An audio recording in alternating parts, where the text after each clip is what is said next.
I'm going to give you 3 reasons this is one of the best hybrids in class. This is a 2025 Civic Hybrid Sport in lunar silver metallic over black interior. I'm Anthony from Hawkeye Rides. We're going to touch bases on some pros and cons and the comparable rivals. This year we get some updates to the headlight assembly. It has been tweaked. That goes into the more pronounced grille with the Honda badging that protrudes out. Standard LED headlights and daytime runnings. The lower bumper has been reworked with an air pocket, giving a more aggressive style to the Civic, and it's going to look a lot more dominant than the Corolla or the Elantra.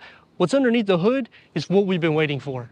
They actually changed the non-hybrids. You're not going to get the 1.5 liter turbocharged. You're getting a 2.0 liter inline 4-cylinder, which is what we have here. And this is pumping out a total of 200 horsepower with 2 electric motors. Unlike the CR-V though, you cannot option an all-wheel drive. Only a front-wheel drive, no more manual transmissions are available, just the CVT transmission. But the beauty to this is you're getting 50 mpgs for the city, 47 mpgs for the highway, with a combined at 49 mpgs, and that goes whether you pick the Sport or the Sport Touring. The wheels with the non-hybrid start at a 16-inch. 18-inch goes into the Sport with the gloss black, the same wheel design for the hybrid. The Sport Touring gets an 18-inch matte black wheel, the shark fin inserts. I do like that we're incorporating that sporty style, as well as adapting it on the side view mirror, but the integrated LED turn signal is only on the Sport Touring trim. Power folding and heated is on this trim. With the standard moonroof, and that takes me to the first reason why this is the best choice for a hybrid. You're getting a lot of standard amenities when you go Civic. Great MPGs, but then on the con, it does have to go tier base. You can't option features, and at the price that it's suggested at, you could option a Camry or a Sonata, which is going to have more power and it's gonna have better MPGs. But then in the same aspect, once you start tacking on features to either of the two, you're going to be at the same price as an Accord, and this is still under 30 grand. Standard LED taillights. The Sport non-hybrid will get exhaust that's exposed. The Sport Touring hybrid will get front and rear parking sensors. But a con to me, this is a 2025. They still do not option, whether you go Corolla, whether you go Elantra or Civic, a 360-degree reverse camera. You're getting all these safety features standard, which is awesome, but come on, give us that little extra, because you're finally giving us what we've been asking for. When we discontinued the Insight, that was one of my favorite trims because you get a lot of MPGs. It was also very inexpensive. But at least with the Civic non-hybrids, you can get a sedan or a hatchback. Quick release, going into 14.8 cubic feet of storage. It's going to be more than Toyota, Hyundai underneath the floor. It's going to get a little bit of storage. You can split fold the rear bench in the back, and that'll fold out more or less like a 60-40 split, increasing the cargo to the new Civic Hybrid.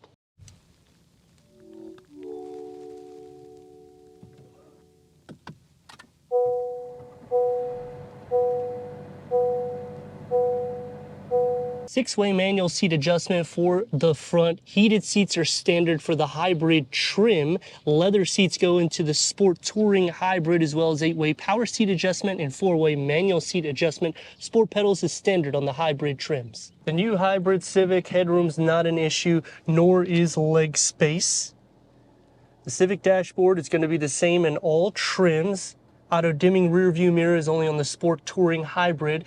A moonroof is standard on the hybrid trim, and the Sport Hybrid gets 8 speakers with 180 watts to 12 speakers through Bose with the subwoofer, Honda satellite link navigation with voice recognition, and Honda real-time traffic. Wi-Fi hotspot, Sirius XM, HD radio, all of that is only going to be on the Sport Touring hybrid trim, as well as a 9-inch infotainment screen that's only going to be on the Sport Touring.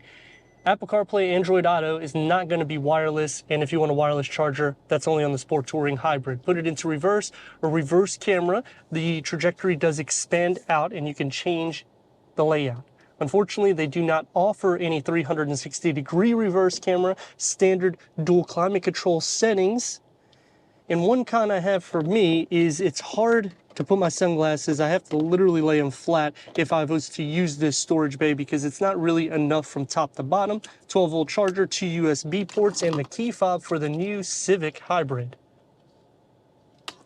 Leather around the shifter and the steering wheel. That's going to start on the Sport trim, non-hybrid, going up with the gloss black around it. Multi-function, paddle shifts. The gauge cluster is a 7-inch TFT display that can go through an array of information for the driver. The 10.2 is only going to be available on the Sport Touring Hybrid trim. Driving modes, you have a total of 3, Sport, Normo, and Econ. Working into the aluminum mesh look. Honeycomb for all of the air vents, which I do like the design there. It's going to be soft to touch, opens up into a pretty deep storage pocket. This little bin, you can move it back or forward. Dashboard and door panel configuring together, and it's going to have more of the everyday materials with the gloss black elements. Software needs to be one touch up and down for the front windows with a medium-sized storage pocket and a larger beverage holder carved out. For the back seats headroom and the leg room, no USB ports, no air vents, storage only behind the passenger seat, cup holders with an armrest. Door is going to have the same materials, except you're noticing the gloss black, it's stripped out. You still get some soft materials here with a smaller size storage pocket sliding into the center. The floor is not flat, the rails are not really pushed up enough, but you have enough feet space. Leg, butt, and shoulder space is still pretty good, as well as knee space, and I'm at 6'3". Headroom isn't too bad, but a con for me is we're in the Sport Hybrid trim. I would like to see some charging ports in the back seat. They don't even offer it on the Sport Touring. We got it in Sport mode. Let's go.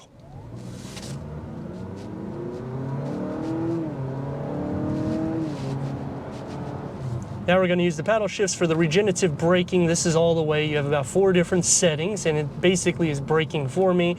3 is not too bad. 2 is probably the sweet spot, but even going into 1, you still have regenerative braking either way you go. So it is good because it's going to recoup some of those MPGs whenever you're mashing on the gas, but you're still getting 49 combined MPGs, which I'm sure you're going to be getting near that anyways, with 200 horsepower and 232 pound-feet of torque. This is a Civic Hybrid. So yeah, it's not meant for performance, but man, that's pretty darn good considering I'm getting those great MPGs. Now we're going to put it into Econ, and because it's a hybrid, you will hear the engine cut on and off.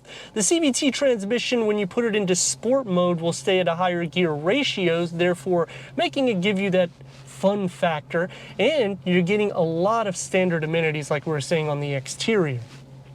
The second reason why this is the go-to for hybrids is because you have more performance here and you're getting great MPGs combined with it. This is an Econ.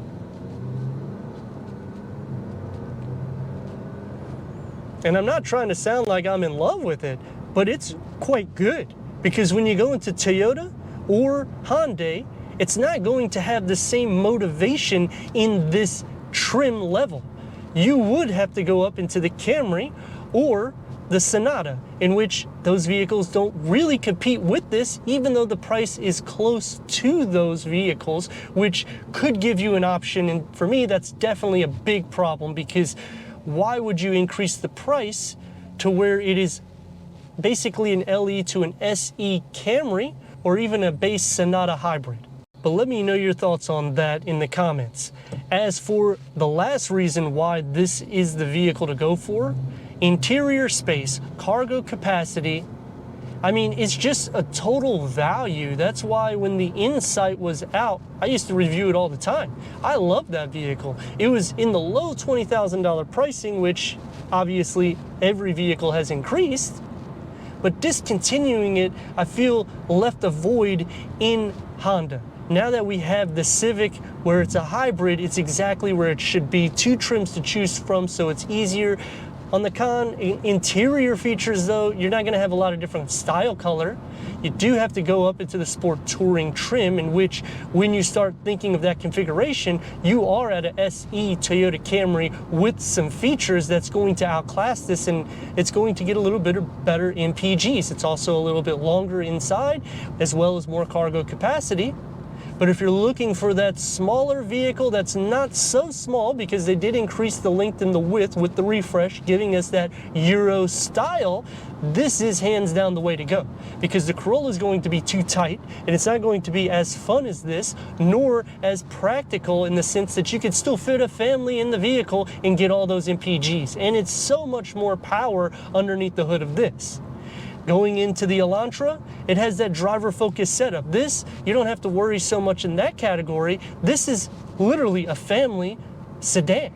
Or you can option a hatchback, which I like the hatchback personally, that's my favorite, but then you can't get that with the hybrid trim, which is a con to me because the hybrid boasts even more cargo capacity, and that European design just looks a little bit more sleek when it comes to there. I do like that we got some touch-ups this year for the headlamp assembly and the bumpers, because it does make it look a little bit more dynamic. And when you're looking at comparable rivals, this is hands down going to be the more dominant look of the vehicles in its class. But with that being said, the other cons is you're still getting a 7-inch infotainment screen.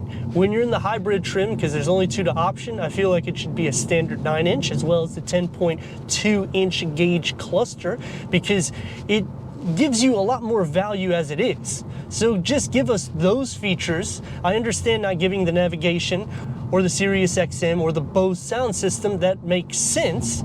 But then when you're thinking about Toyota, you can option packages, even though it's still tier base. Here, it's strictly tier base, and you're getting more amenities going into the hybrid, but you're still not unlocking the full potential until you go well over $30,000. But as for a smooth drive, you sit lower to the ground, but you're over 5 inches of clearance. The interior is comfortable. I mean, what do you think? Let me know in the comments. And if you're new to the channel, consider subscribing. Check out the next video, merchandise, website, and Instagram. Leave a comment and a like. And I'd like to thank Ocean Honda for giving us this 2025 Honda Civic Hybrid Sport for our car review.